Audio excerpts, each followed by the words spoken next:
It's about the music. It's about the literature, the poetry, the arts. It's about the food. The food. It's about the stars we know. It's about the stars you may not. It's about the past and the future. It's all about the culture. ITV celebrates Black History Month this October. Hello guys, welcome to this Sheffield Documentary Festival session brought to you by ITV as a part of our Black History Month season. And if you have watched any of the output to do with the Black History Month season, then you know the amazing documentary that was fronted by Alison Hammond, which is all about getting Black history into schools and finding out more about Black British history. So this is going to be an incredible session, both with Alison and with her producer, Anna, where we're going to talk about that documentary. We're going to talk about how it came about. We're going to talk about how on earth they were able to put that all together in a COVID social distanced world. And also to talk about the reflections from the both of them in terms of what they felt about that end product and what they want to see going forward. So it is my utter pleasure to introduce both Alison Hammond and her producer, Anna Manton. Hi, guys. Hi, Charlene. Guys, you're right. Thank you so much for having us. Oh, no, I have to say, I am very much looking forward to the session because apart from anything else, it's three Black women talking about telly, and it's not something solely focused on diversity. It's to do with a programme that has been fronted by you, Alison, that's been made by you, Anna. And I think that's quite a big moment. So just that alone makes it a really good session. Don't you think, Alison? Oh, it's just so exciting, really. The fact that this documentary was actually made and the speed in which it was made in COVID times was just incredible. So yeah, I'm all about celebrating this documentary because I'm absolutely thrilled about how it came across and what it meant to me and what it meant to other people, and the feedback has just been incredible. Now, this technically makes you the new bright face of the documentary scene. How does that make you feel? Oh, well, babes, I knew it was always going to happen. It just was a matter of time, you know. It's amazing. I mean, I've never made a documentary before. I love documentaries. Every week I try and watch a documentary as much as I can with my son. But I love documentaries, but I never knew how they were made. I've never been on a documentary. So, yeah, it was all an eye-opener to me. There's a lot more filming than what I'm normally used to. A lot more camera angles, lots of drone shots and stuff like that. So the days, my day normally finishes at 12:30. These days were ending at like 7 o'clock in the evening, which is very new to me. And yeah, very different. And Anna, what was it like sort of guiding Alison through that? Because you're not a newbie to documentaries at all, Anna, are you? So what was it like for you guiding Alison through that? I'll be honest, Charlene, she was a natural, absolute pleasure to work with, and really keen to give it everything which you need on a production like this. We were, as you know, working on a very fast time scale. We were working within COVID restrictions, which brought its own challenges. We were travelling a lot. We were up and down the country, weren't we, Alison? And Alison was also negotiating her other commitments amongst doing the documentary filming. So like Alison just said, it was, you know, long days, but lots of new styles of filming for Alison. You know, we have to reshoot it again from a different angle. We have to, you know, go over a conversation again. We have to revisit certain points that you've said. And obviously when you're doing live television, you do your broadcast and it's done and you're off. So for Alison, it was a challenging experience, but absolute pleasure to work with. And we had a really good time making it. And I tell you what, ladies, you did certainly smash it. Alison, I'm gonna let you talk in just a sec, but I think this is a perfect moment to have a look at the pre-titles. I've seen that final clip so many times and it still makes me chuckle every single time I see it. Now, Alison, let's go back to the to the springboard for this, really, and that had to do with that phone call that you made to this morning after the death of George Floyd.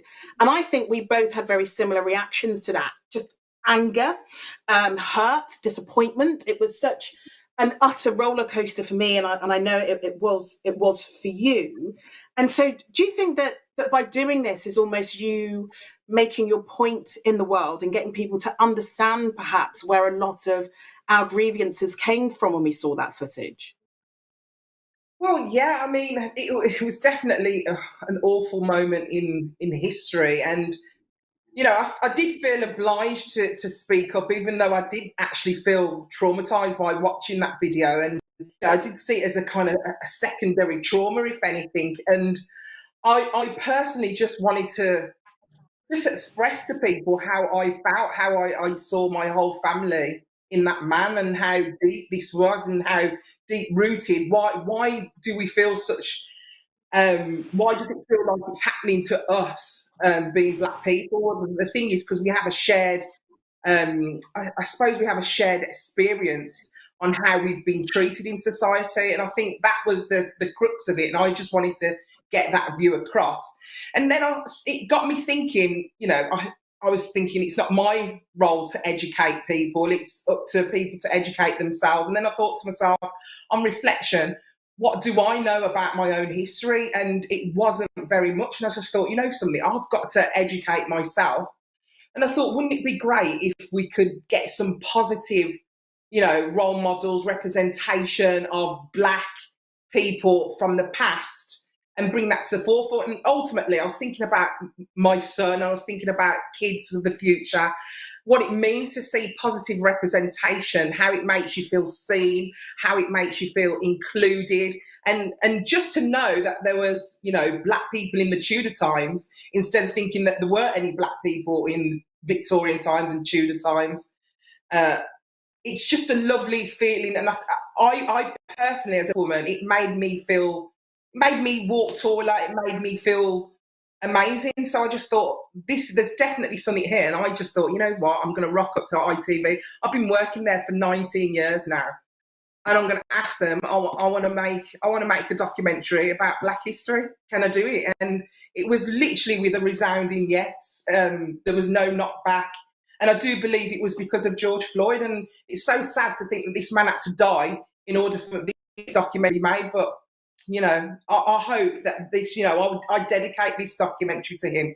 This is his completely, and this is the reason why it came out. It was purely because of that reason. It probably should have come out years ago, but it didn't, and this was its time. Do you feel, you know, being in the public eye, one of, I'd say a handful, or slightly more than a handful of Black faces that are instantly recognisable on our TV screen? Do you think there's an added sense of responsibility to do something as a result of something so horrific? Do you feel as though we have a responsibility to do that? I do feel as though I have a responsibility. Of course, I've got a massive platform. Of course, I have a responsibility. But ultimately, sometimes I think it's only little old me. I don't feel like I can make much of an impact, or I think, oh gosh, you know, I do take things quite. You know, I like to make a joke of things and stuff, and you know, this is a serious issue, and I want it to be serious, but I don't want to be a newsy, no offence, a newsy sort of person telling the story. I just want to be me telling that story. So, I mean, I went to the town and said, I would love to learn about Black history. You know, I'm not a newsreader, I'm not a documentary maker, I'm Alison, can we do this? And they were like, yeah, let's do this, let's go for it. And I personally watched it, and I mean, although some of the things I wouldn't have put into the documentary if I was editing it, they put it in, and I suppose it did work. It was nice. It was a nice, what's the word? I don't know. Balance. A nice balance. It was a nice balance of, you know, laughing, learning, serious. It was just nice. I thought it was excellent. Oh, the joys of creative differences when you're making documentaries. I know it well.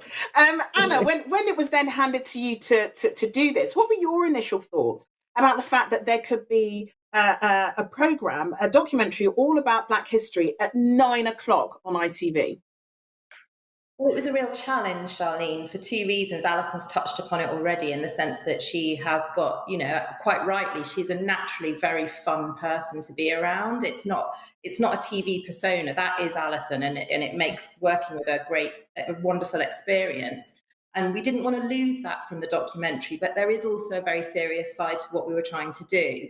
And I come from a factuals background, so my inclination would have probably been to go airing more on the serious side. And as a team, we worked very well to try and get the balance right and make sure we didn't lose the fun side of Alison. But it's a subject that was very close to Alison's heart. Her face was going on this documentary, and I was very conscious of that I wanted her to feel that we'd represented her properly within the context of the programme and the stories that we were dealing with.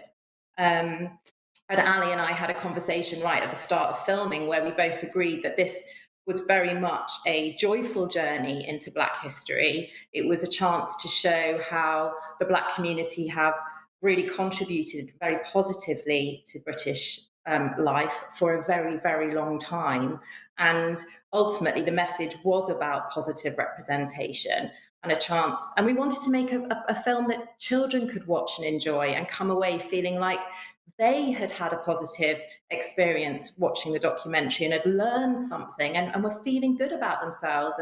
And so those were all the kind of criteria that Alison and I discussed right at the start of filming. And we were, I think, Ali, I'm right in saying we were both on we were singing off the same hymn sheet on that, weren't we? Yeah, completely singing off the same hymn sheet. It was very, very important. For instance, people might not have even noticed, but it was Black music that was in the documentary. A lot of it was like, it came from the heart. I wanted this documentary to be just right. Well, I tell you what, in the vein of what Anna said regarding the long history of Black Britons in this country, let's take a look at when you were talking about Severus.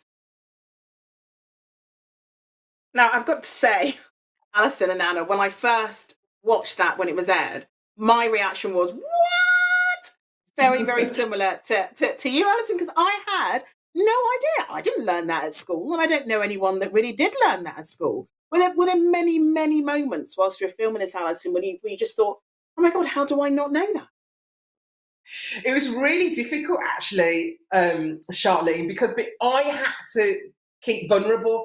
And obviously you can research, you can Google things and go online and research. And I had to really restrain myself from Googling anything, because I really wanted it to be that natural reaction, what you saw. Yeah. But yeah, oh my God, things did blow my mind. I mean, I knew about Mary Seacole, but all of the other figures I didn't know about. And, it's a little bit embarrassing saying that I'm 45 years old and I don't know about those characters, but something, it's okay not to know, because I wasn't taught it as a child, and I just don't want that to happen for our kids. And what's so amazing is it just gives that sense of inclusion for everyone and respect and tolerance. It's so good for all children, not necessarily just Black, but it's great for white children, Asian. It's a great way to bond people, really. Yeah, and I think you alluded to it in the documentary. You said this isn't just about Black history; it's about British history in its entirety. I mean, Anna, how much of this stuff did you know before? I didn't know anything about Septimius Severus, and I was genuinely shocked that I didn't know about him. I have a natural interest in history.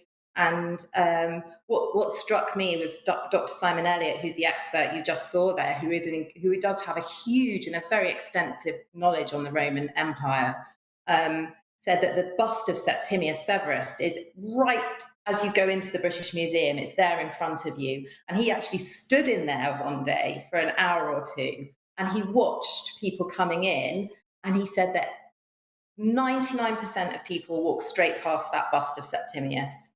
And it almost upset him, because he said this man was so influential in Britain in terms of his contribution to the Roman Empire, and yet nobody knows his name. Everybody knows Julius Caesar's name, but they don't know Septimius Severus. So Alison saying at 45 that she didn't know about him, she wasn't alone. Most people haven't heard the name Septimius Severus, yet his contribution was more significant than Julius Caesar's contribution. According to Dr. Elliott. And you know, even if you dispute that, he still made an extremely significant contribution to British life. So it does seem... And imagine, yeah. and imagine if he was included within the syllabus of various different ages when we're going through school, then perhaps that would have left us to come up with that decision as to whether he was as influential as Julius Caesar. But if you know nothing about him, then you can't make that decision yourself. But when you had, there was another instance where I was watching the programme, and another occasion when it came to somebody that I feel like we really should have known more about at school, and that was John Blank. Let's take a look. I really hope you did send that letter to ITV. Now, Alison, this was one of the first bits you filmed for this, wasn't it? Going into Hampton Court and finding out about John Blank. Did you expect to learn what you did when you knew you were going to Hampton Court and when you walked through those doors, that you'd go as far back to do with Henry VIII? No, that one really did blow my mind. It was like literally, I couldn't believe it, couldn't get my breath. To actually see a person on tapestry in that beautiful castle, which was just unbelievable, just blew my mind. I've never seen that before. I've never seen a black person in Henry VIII's court, which is unbelievable. Not only that, this black man asked for more money. You know, he asked for more money to the man who chops people's heads off, and he actually got more money. So, you know, in my head, I started making stories up about John Blank, that he was really good friends with the king, and maybe he taught him how to play trumpet and other instruments, because apparently he could play loads of other instruments as well. So yeah, it blew my mind, and wouldn't it have been lovely to have known that at school as a youngster? That would have been incredible, just to be included. I probably would have taken more interest in history, to be fair. And I think it's not just about school, though, is it? Because, you know, as we know, in Britain, we absolutely love a costume drama, and it's very rare to see black people in costume dramas, and we're always sold the story that, well, if we put them in there, it just wouldn't be historically correct. And from all your research and from this programme, Anna, that clearly isn't true. It's really sad, isn't it, Charlene, that you do, you know, so many people have said to me that sometimes if they see somebody of a different ethnicity to being white in a drama, that must be factually incorrect, and they've put people in there to be politically correct, when in fact that is not the case. And John Blank is an excellent example of that. And, you know, I did A-level history, I did the Tudors at A-level, and I did not know about John Blank until making this programme. And again, I was really shocked, because some people might say, oh, well, he was just a trumpeter in Henry VIII's court. It's not that big a deal. He came over with Catherine of Aragon, they think, who did have African people in her entourage. But to me, not only was it extremely significant that he was in Henry VIII's court, he's the only named person on that Tudor roll, the Westminster Tudor tournament roll, which is 60 feet long. It's an incredible historical document. And the only three named people on it are Henry VIII, Catherine of Aragon, and John Blank. So all the other people that feature on this 60-foot long document, nobody knows their names, but they do know the name of John Blank. So I wonder why the rest of us don't know his name, because it's really significant. And not only that he petitioned Henry VIII for a pay rise.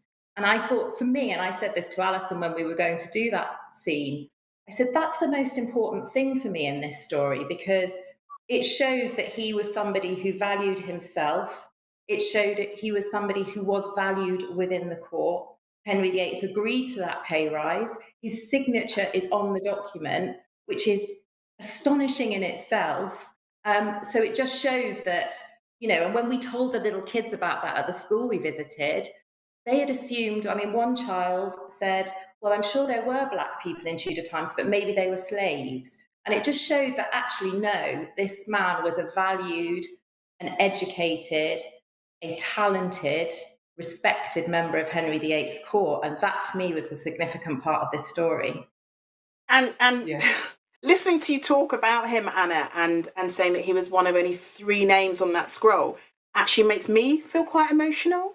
And I don't know, it's a weird reaction to have when we're talking about historical figures, but I'm sat here and I'm listening to you talk and I'm just thinking, God, I really, really wish I'd known that at school.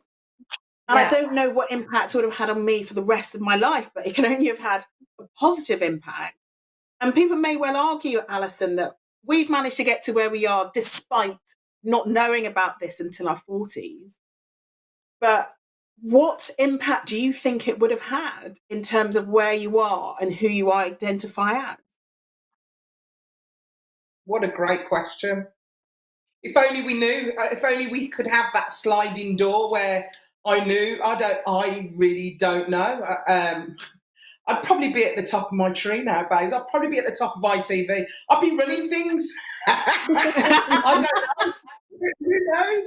I'd be the Prime Minister. I don't know. No, go on, Alison. It's such an interesting question. I mean, I personally, knowing it now, I love it. I love these stories. So I don't know where my life would have gone if I'd known it younger. I just maybe would have felt more included amongst my friends, and maybe there would have been a bit more tolerance and respect in the playground. I don't know. Maybe it would just be those small little things where we would have loved each other and we would have been equal. I don't know. I would never. It's interesting. I remember talking. There you go. And I think talking to kids before about Black history and historical figures, for example, they sort of said, you know, when you're in school and all you're sort of talked about is that Black people were here as slaves, and you learn about the slave trade, and the only thing that your classmate knows about you in a history sense is that you came off a slave ship, or your family may well have come off a slave ship, for example. But the difference that makes, and when you talk about respects, the difference that makes if you're the person in your class knows, wow, you know, your people were a big deal back in the day. You're right, it changes everything, doesn't it? Yeah, I mean, a lot of people wonder, like, I used to go out with a guy who used to say, how come every time you see a Black person, you always acknowledge them? It's because we have a shared experience in the way society has treated us. That's the reason why we know. For all I know, me and you could be from different tribes in Africa, and we could be from fighting tribes, and we don't know that. But what we do know is we're here in England, and we've had a shared experience that we both know. It's unsaid. We know what we've been through, and that's the reason why we acknowledge each other as Black people. And a lot of people see it and go, well, what do you just do, because it's just one of those things that you just know what you've been through and what shared experience, how people treat you sometimes. And I'll be honest with you, I do try and turn a blind eye to racism. I like to live in my little bubble that everything is okay, and you know, I probably do. I live a happy life, and I do try to shadow it out. But there are times where you can't hide that someone's been racist to you, or you can't hide that something has upset you, or you feel less, or you've been put on the back burner. So yeah, I just think it's a lovely thing to be included, and it's an amazing feeling to see positive representation for yourself to look up to. Well, for so many. There were Black people in Tudor times. I mean, that blows my mind. I didn't think there was any Black people there. I didn't know. Yeah, and you know, when people are, as I'm sure that the two of you may have had it growing up as well, and the whole go back to where you came from is a bit like, well, I think you'll find we were here from the Tudor times, actually. It'd be great to have that as a comeback. That's a great point, Charlene. And I think for me, that's exactly what this was about as well, was that old, you know, as a child, I was told it, I'm sure you were, it's a sad fact if you're not white that you get, oh, well, where are you actually really from? And, yeah. Well, I'm British. You know, my mother was from British Guyana. She was British. She had a British passport even when she came to this country aged 11. And children who were born in the colonies were taught British history, you know, even more than British children. That's the thing that struck me. My mother used to say to me when she arrived here, and Alison and I have a similar history in the sense that my maternal family came and settled in Birmingham. And my mother went to Erdington Girls Grammar School, and said she was the only child in her class who knew every single word to the national anthem, all the verses, because in British Guyana, you were taught it. And so that sense of not being British is wrong. It's a wrong ideology, because you do feel British, and it's lovely to see somebody like John Blank on the Westminster tournament roll, because it shows that, you know, people of colour haven't arrived on the Windrush. They didn't come as slaves. They've been here a very long time and made really positive contributions. And had a huge impact. And there are two people who had a really big impact, and we'll play Walter's clip a little bit later on, Walter Tull. But let's first look at the clip of when you were speaking to the former nurses about Mary Seacole.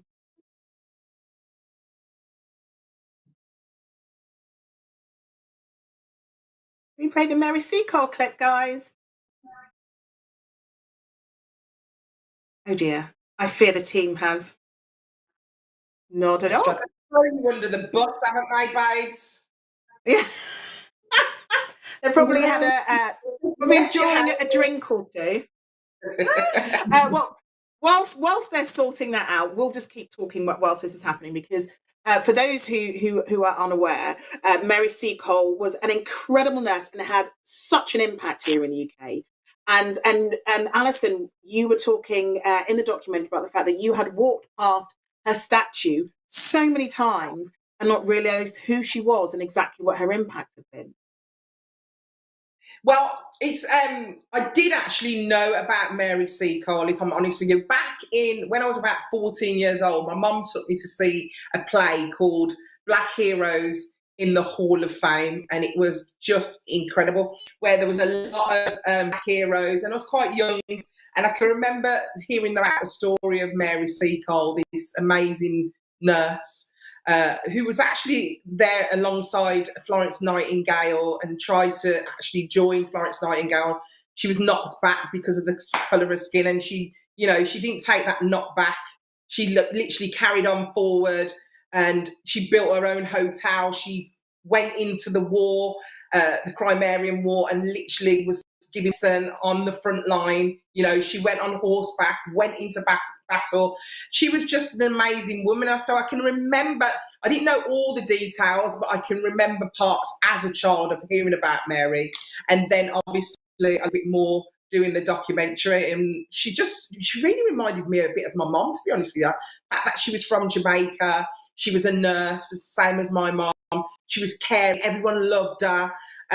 She seemed like a beautiful character.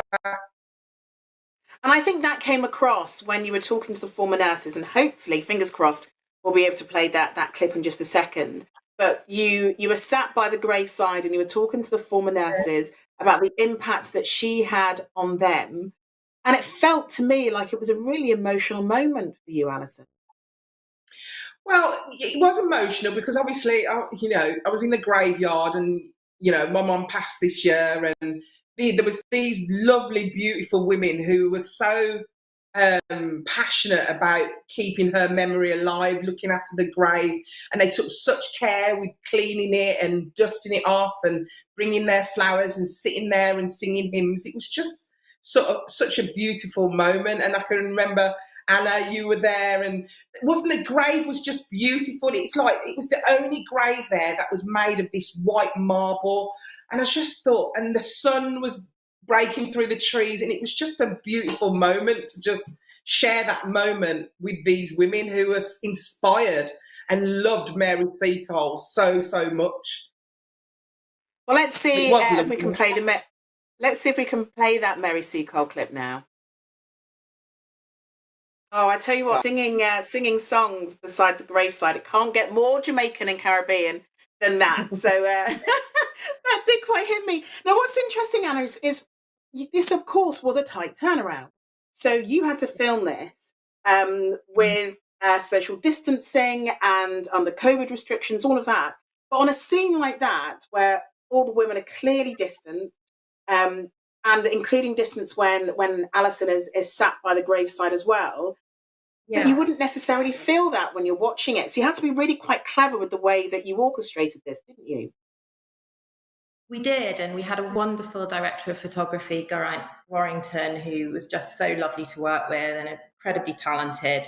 And working together with the two producer directors on it as well, Ryan and Mariam, we had a really great team, a diverse team, which was another wonderful facet of this documentary. It was an opportunity for, diverse talent to have a chance to make a primetime show. But that Mary Seacole scene was really interesting because these are very elderly women. And Charlene, normally there would be 40 people plus at the graveside of Mary Seacole once a year. That was 4 women because we couldn't take all the ladies we wanted to take to do that sequence with. And that was hard because these women have been doing this for 40 years. One of their mums had discovered Mary's grave in disrepair. They'd raised enough money to have that beautiful headstone made. They actually moved the grave closer to the front of the cemetery and put that beautiful headstone there. And then for 40 years, these women have gone every year and walked that little walk down the path and paid their respects to Mary Seacole. And it was an emotional story. And these are very elderly women now. So, for us as a production team, it was challenging because at one point we thought we wouldn't be able to shoot that sequence at all with the COVID restrictions. And actually, it worked out that with four ladies, with Alison, socially distanced, out in the open air, as Alison said, we were so lucky that day. It was the most beautiful day in the cemetery, which gave us a bit of time. We didn't have to rush things because it wasn't raining and, people weren't getting cold. It was a warm, beautiful day. So we had a chance to try and really, Alison had a chance to talk to the women.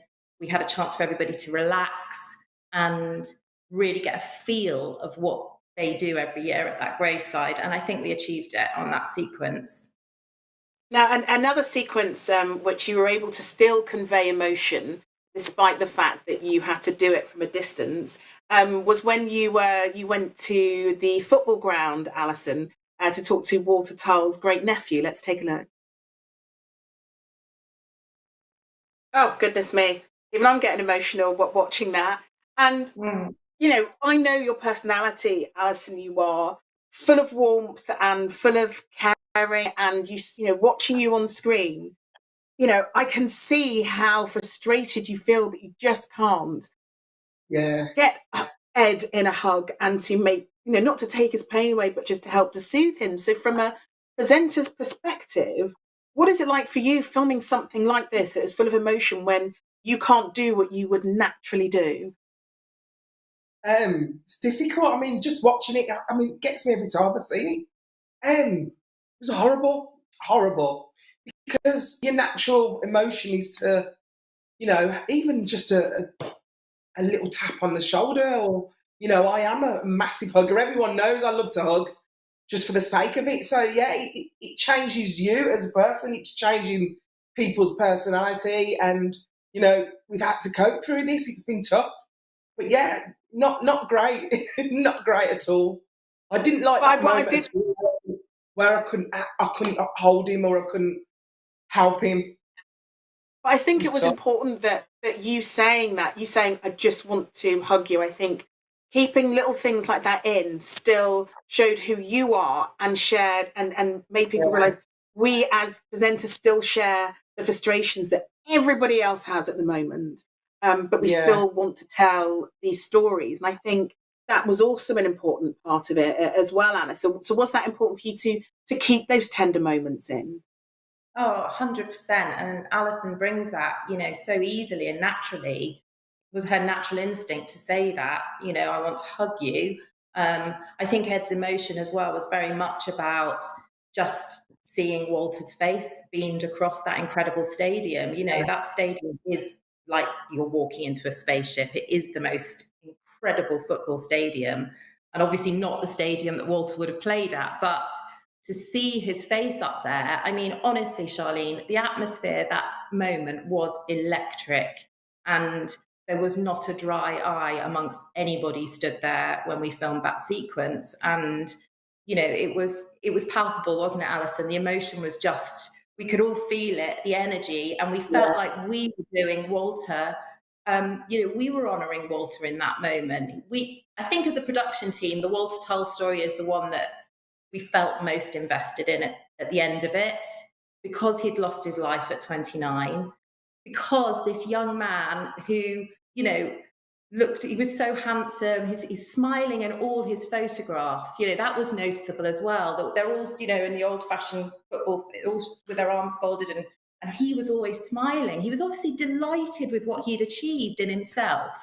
And to have achieved in two great British bastions of the military and football was just astonishing. And then to lose his life so tragically at 29, you know, we felt like, and Alison said it, we didn't end up using it because there was so much material that we couldn't use, but Alison said a lovely thing where she said, Walter Tull is a name everybody should know. You know, it's a name that should trip off the lips of every child in the way that Winston Churchill does, or Florence Nightingale, and all the other historical figures we do know about, because this man achieved so much.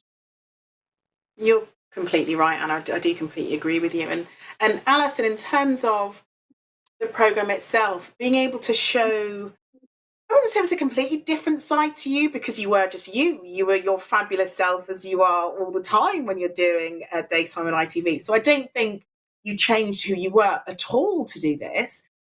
But what it did show is yet another one of your strengths. But you did show yet another one of your strengths, which I think was equally as important. And is that something you wanted to make sure that people knew, as you were just being you, but you were just giving people just a little bit tidbits of information that you feel they should know? I think it was purely me. I think what you saw on that documentary was Alison Hammond, fully authentic, me in my own environment. I'm not hamming it up for any other reason. You know, I'm not on This Morning adding that extra layer of comedy for a laugh. It was just that was me, Alison Hammond, going on a journey, and that's all I wanted it to be. But in the back of my mind, I also wanted people to learn from it. When I was learning, I also had to put in the back of my mind, what do we need to get out of this? What are the learning moments? Which was probably where my background and my wealth of knowledge of interviewing celebrities came into the situation. I think that was quite important, because we needed it to go somewhere. So yes, I had fun, but that's how I am anyway in normal life. That was purely me. And what was amazing about it is, normally I'm on the telly for like 4 minutes. That was like an hour. It was like an hour of Alison Hammond. It was amazing. It was a fabulous hour. Absolutely loved an hour of Alison Hammond. But this is, you know, when we talk about when we talk about documentaries, you know, it's, you know, people say, you know, it's very grand, it's very prestigious. I mean, was there any part of you when you decided to take on this challenge, or you went to ITV with this challenge, that this is the programme that you wanted to do? Was there any element of you that was quite nervous, just because for a lot of people you wouldn't be a natural choice when it comes to doing documentaries? That doesn't make you the wrong choice. I think you were completely the right choice for this. But were there nerves attached to it as well, that you just wanted to be able to get this right? Oh gosh, when I went up to do it, I just thought, what am I doing? Why am I even asking to do this? Why am I doing? Why? Shut up, Alison. I had this this bad side, and then the good side was like, you know, like, why am I even doing this? I don't have to do it. You know, my career's going really well. I don't need to do this. You know, it wasn't something that I needed to do, but I just wanted to do it.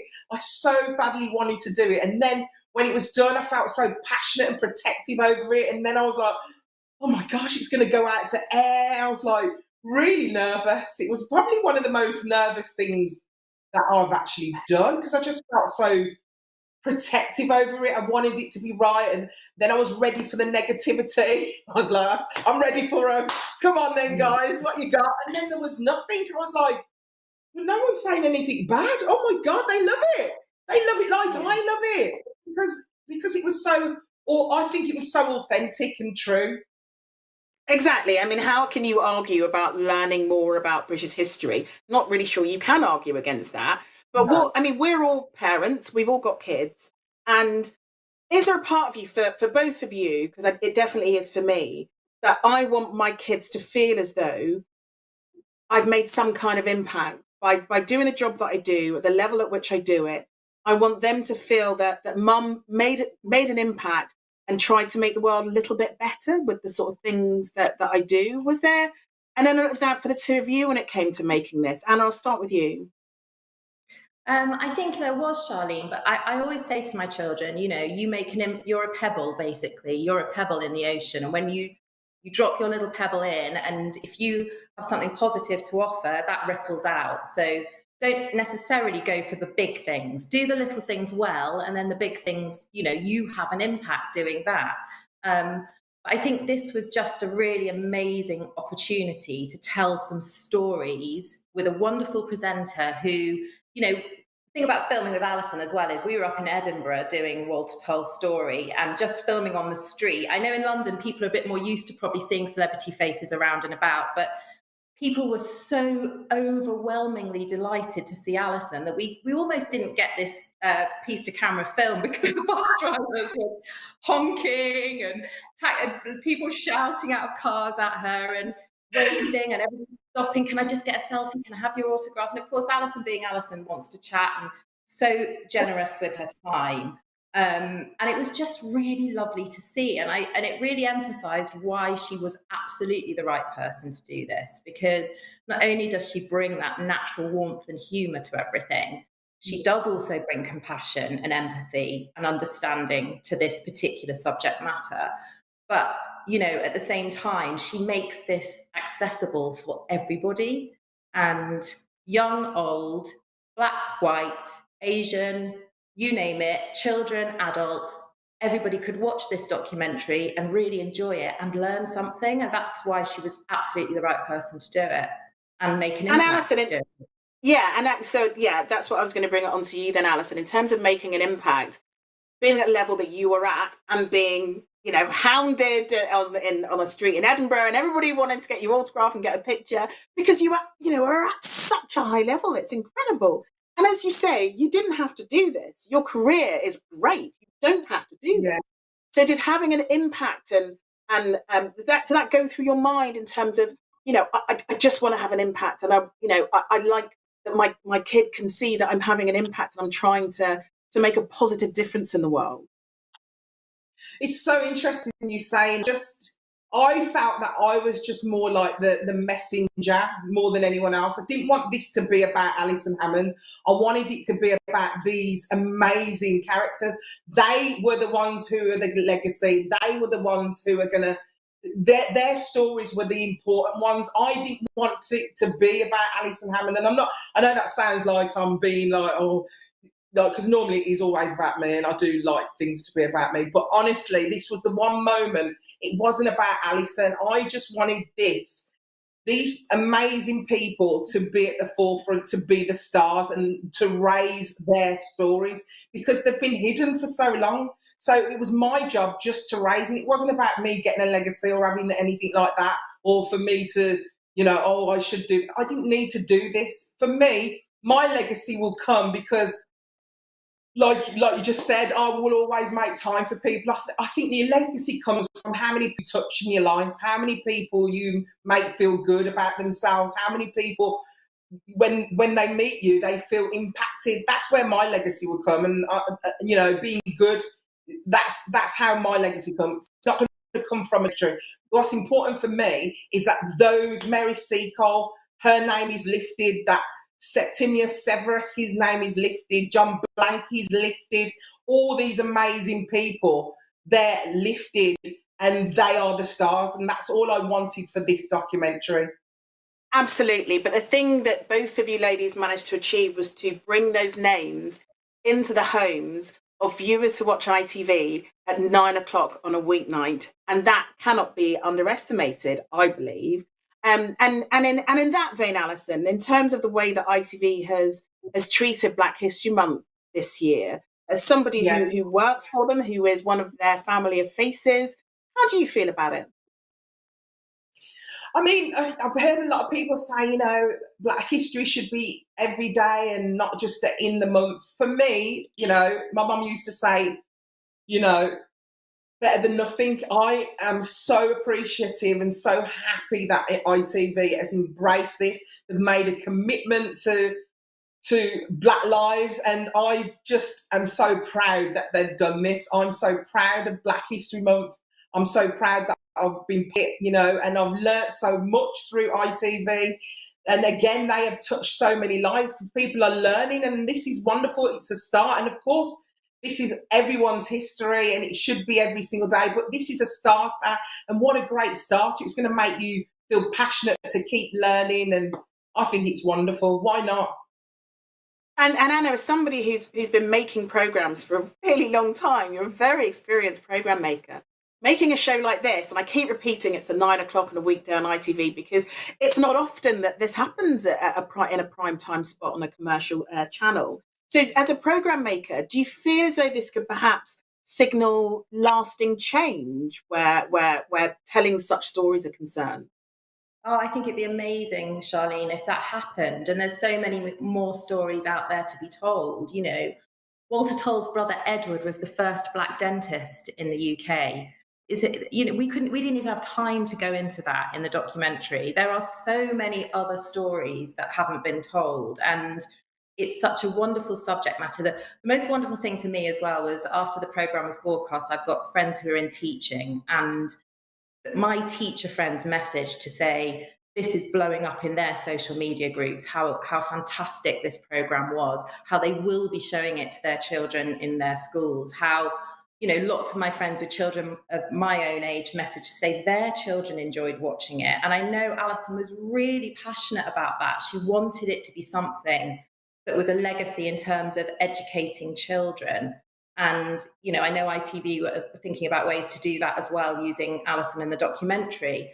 But so for me, that's the legacy of this film, is that it's something that can be shown again and again and again, and easily, and educate children in a fun way.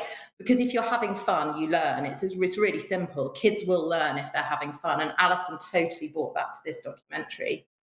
I'm not being funny, but adults learn if they're having fun as well. Yeah, It's not just kids. We all learn. We all learn. So Alison, in light of doing this and being absolutely fabulous and absolutely smashing it, in my opinion, what's next? Well, I've actually got a meeting about some more documentaries on Friday, so who knows? I don't know. So I will pitch maybe some more stories. It's so sad because there were so many other stories, and an hour just wasn't long enough. It would have been lovely to have had maybe a series of it, but time again was a restraint. I couldn't give as much time. I'm also a mom, so I couldn't really give too much time. So it was cut down to an hour purely because we couldn't fit it all in. But who knows? Maybe some more Black history. I don't know. I would like to have some more. We missed off Sarah Forbes Bonetta, who was Queen Victoria's goddaughter. And that was an amazing story, that this woman had been stolen from the shores of Africa, taken and gifted as a present to Queen Victoria. And we covered her story, and that was so interesting. So who knows, maybe there's going to be another documentary with some other amazing hidden figures. Well, I'm pleased I wasn't the only person cut out of your documentary, Alison. You know, I mean, I'm not bitter. Because I am still doing this session. Influential people of now. So you're like on the top. Really? Well, you know, I'm only going to be in it if I don't get cut out next time. Anna, you're like I'm even talking to you right now. Right, so for the final 15 minutes, for everyone watching, for the final 15 minutes of the show, I'm going to quick fire your questions to both Alison and Anna. And on your page at the moment, you can see the slido.com site. That's where you go to. And you put in the event code #chef.fest. And then your questions will come through to me. I've got them here on my phone. So I'm going to go through some questions now. And this is for the final 15 minutes of the show. So first question, great documentary. You've answered part of this already, but I'm sure there's another person you can come up with for this.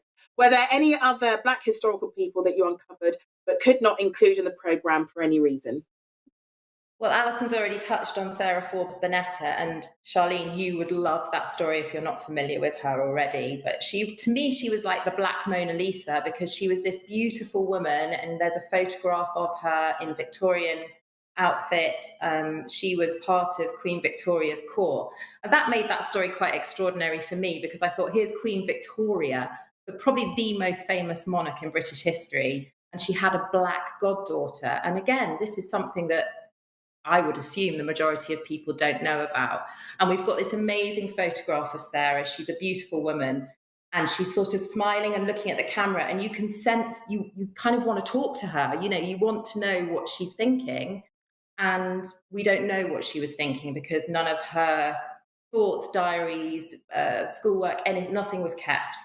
So she's a really fascinating figure to me and Alison, and so she was somebody that we probably would have liked to have done more with if we'd had more time. Oh, fingers crossed you can do something very similar, Alison, so we can find out more stories like that. We've got another question here. How can we include all of this in the school syllabus? Do we lobby government? Do we change the law? Are there plans to show the film in schools or share more widely? Alison. Well, I mean, the documentary was really clever in the way it did follow the syllabus. We followed the Tudors, the Victorians, World War. And I think it is maybe doing an open letter or something like that, and maybe lobbying it and getting in touch with the educational minister. To be honest with you, I would have loved that to have been part of the document. It didn't happen in the end, just purely for time restraints. But maybe it's an open letter that I need to get writing, and you guys need to help me push that through. I don't know. And you did, obviously, you visited schools when you were filming this. When you're talking to head teachers, is this something that they agreed they would love to be in the syllabus? Yeah, I mean, I can't tell you how many teachers have contacted me wanting me to actually go into their schools and teach Black history. I'm not a teacher. Oh, I would love that. So many teachers are now asking for Alison Hammond to come into their schools and teach Black history, which, you know, I'm open to do. At least I know where my career's going if this all goes wrong. But so many teachers want this. The heads are kind of saying to us when we were researching it that the fact is that it's not mandated within the national curriculum.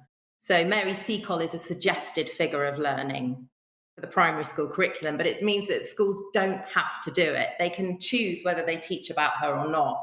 So, for example, in my children's school, they didn't learn about Mary Seacole. They learned about Rosa Parks, but they didn't learn about Mary Seacole.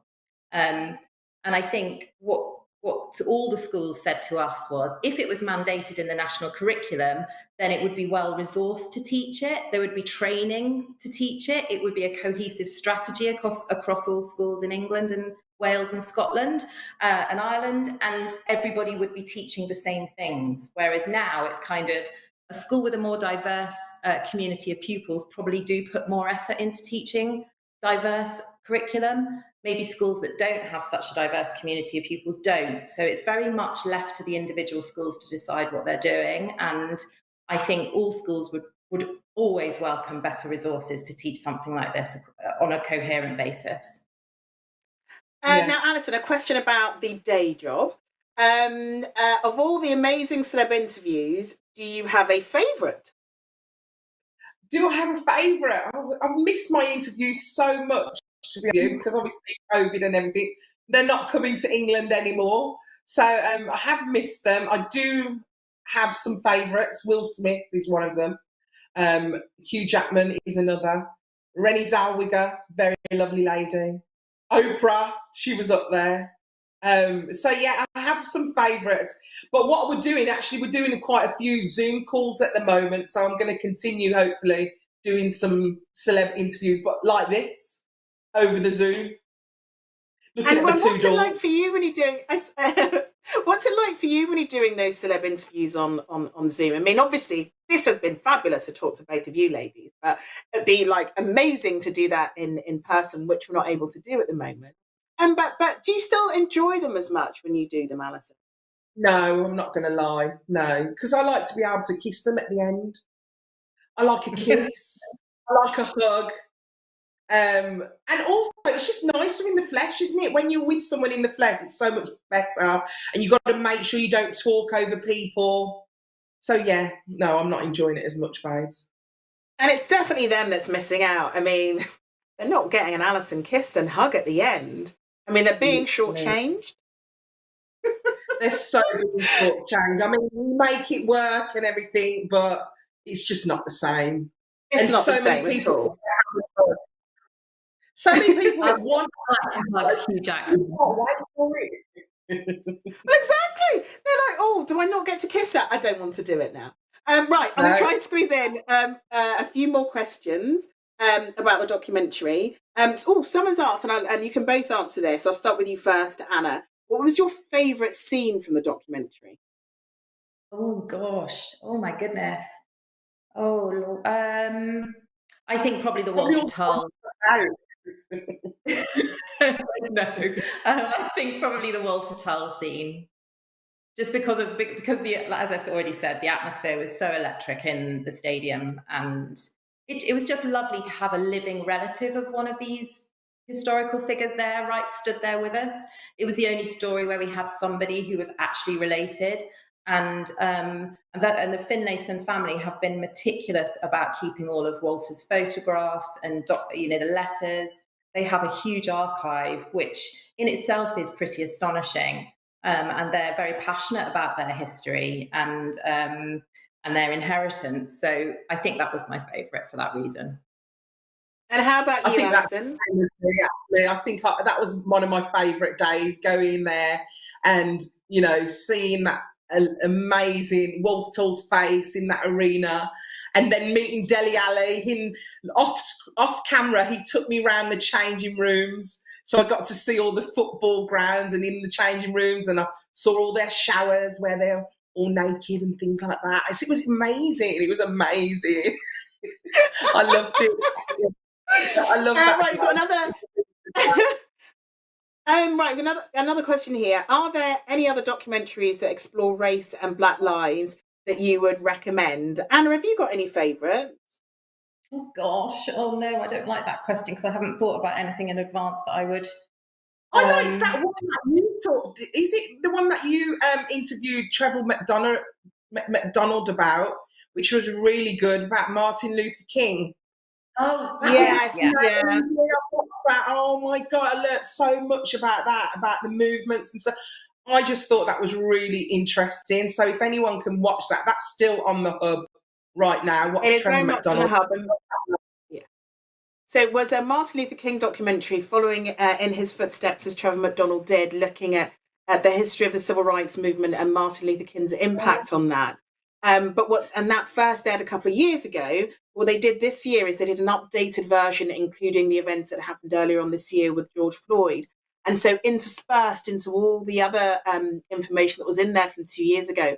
And it fitted seamlessly. And just being able to look at the past and the present in that way was just incredibly impactful. So I loved it too, Alison. I agree.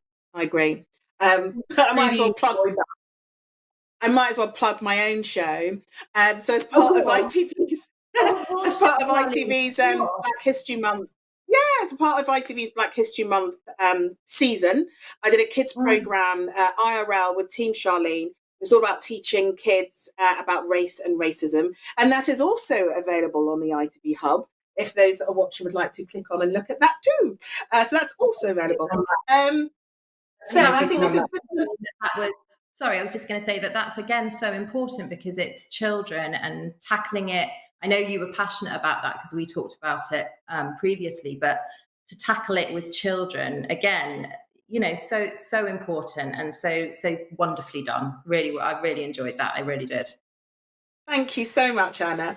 Thank you. I love that. So we've got a final question to end on, which I'd like both of you to answer. I'll start with you first, Alison. Do you think documentaries such as yours can lead to lasting change? I would like to hope so, and I'd like to be on the positive side and say, yes, it can, definitely. Things like that can definitely lead to positive change. Well, I've seen it because I was poised ready for people to be negative about that documentary. And that was a change. What I saw straight away, I didn't see anything negative on my Instagram, on my Twitter, on any of my Facebook. Everyone was really positive about it, loved it. So for me, the answer is yes. Oh, imagine that we do programs about Black history and we have to be poised for racist abuse. It's just ridiculous. Isn't it sad? That's the world we're living in. It is sad. And how about Anna? Do you feel as though this could lead to lasting change? I really do, and I think for the reasons Alison's just said, we get a report from our social media side of things at ITV, and they sent us the report last week and said that it was a very high positive response to this documentary, and as Alison said, we all girded our loins for the negativity, and it didn't really come, which is just a real achievement, I think. And it goes back to really the premise of the documentary, which is this isn't, and Alison said it so well at the end, which this isn't Black history necessarily, it's British history. And that's why making programs like this is very, very important, because it puts lives into context, and it gives children particularly, but all of us, a chance to see ourselves reflected positively in the history books. And of course, you improve your sense of identity and belonging by seeing yourself reflected back in a positive way. We all do. It doesn't matter what colour you are. You feel good when you see yourself doing something, reflected back, doing something positive. And that's what this show is about. Absolutely. And one thing I did forget to mention is when it came to social media, you were on at the same time as Great British Bake Off, Alison. But your programme was the 5th most talked about that night, which is incredible when you've got like the big dogs like GBBO on. I think that really is a reflection of how interested people were in this. So to end, Alison, what I'm going to make you do is I'm going to make you give your own short little advert for the show and really pump the show to those people that are watching. For anyone who ridiculously hasn't watched it yet. Well, listen, it's called Alison Hammond Back to School. We're looking at Black figures in history who've kind of been hidden, like pushed to the background. We're bringing them to the forefront. We're going back to school, and we're you guys are the pupils, and I'm the teacher. Well, I'm not really. We're all learning together. So, listen, if you want to just have a lovely afternoon, it takes an hour, watch it with your kids. It's a really nice, happy, feel-good show, and I hope you enjoy it. And I have to say, ladies, I've thoroughly enjoyed talking to you both this afternoon. In the confines of this amazing team, and I just want to thank all the contributors, our team, which was just amazing. Thank you to Sue Walton, Nolene, Marion, Rylan, Anna, yourself, absolutely everyone, G, Rich, everyone who was involved in this. Honestly, it was amazing. Ailish, you know who you are. I just think you're amazing. Thanks for letting me do this, and definitely watch it on the Hub, guys. You're gonna love it. And they absolutely will. And thank you so much for shouting out your team, because I think that is so important when you make programs, because the team that made it the show that it was, as well as you, it was the team that helped to make it the show that it was. Like Nicola and everything like that. But honestly, I love you all, and everyone who's on the credits, that's who I'm saying thank you to, and our contributors. Thank you for taking part. And thank you both for taking part in this. And thank you very much to everybody that sent in questions. So sorry I wasn't able to read out all of them, but thank you so much for engaging in our session. A huge thanks to the documentary, Sheffield Documentary Festival, for allowing us to do this, because it's been a wonderful way to spend a Sunday afternoon. And do make sure you enjoy all the other sessions that are available as a part of the documentary festival, which is leading up into next month. So enjoy the rest of your Sunday. Thank you, Charlie. You've been so amazing. You've been amazing, Charlie. Bye, everyone. Bye. Bye.